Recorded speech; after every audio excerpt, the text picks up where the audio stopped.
This is the oldest beer in the world. To make it, we need to go back 6,000 years and start with wheat. You can see several little packets lined up. These hold the seeds, and to take them out, you just press the husk. We need a lot of them, along with a primitive mortar. I use 2 stones for this. When crushed, we get the husk of the grain, and inside, a very fine white powder, the endosperm, which you probably know as wheat flour. To separate them, I use a ceramic sieve. Now we add a little water and stir well. This mixture must be covered and left to ferment for a whole day.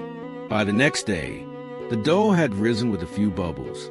At that point, I remove half of it and throw it away, then add the same amount of fresh flour. This needs to be repeated for about a week. Next, we sprinkle some barley over it. I knead part of the dough until the barley is well mixed with the sourdough, and then leave it to ferment again, but this time, only for a day. After that, we take the dough out into the sun. It needs to stay under the strong sun, so it dries quickly and cracks apart. What we get is a porous, brittle material. I take one piece that remained whole and place it on the embers. We just recreated the Sumerian bread known as baper, possibly the very first beer starter. I then transfer this material into one of the jars I made, and we move on to the second part of the recipe. On a flat surface, I spread out 2 parts barley and 1 part wheat. I sprinkle water over them until the grains sprout and turn into malt.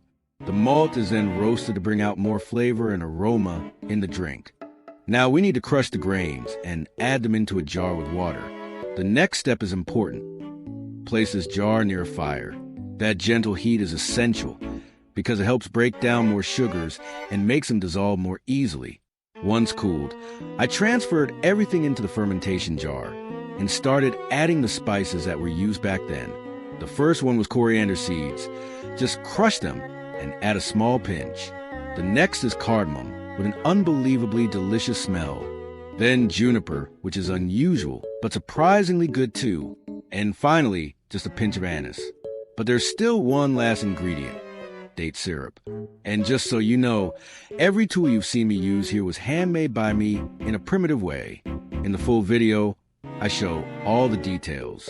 I covered the jar with leaves, sealed it with a clay plate, and finally closed it with mud.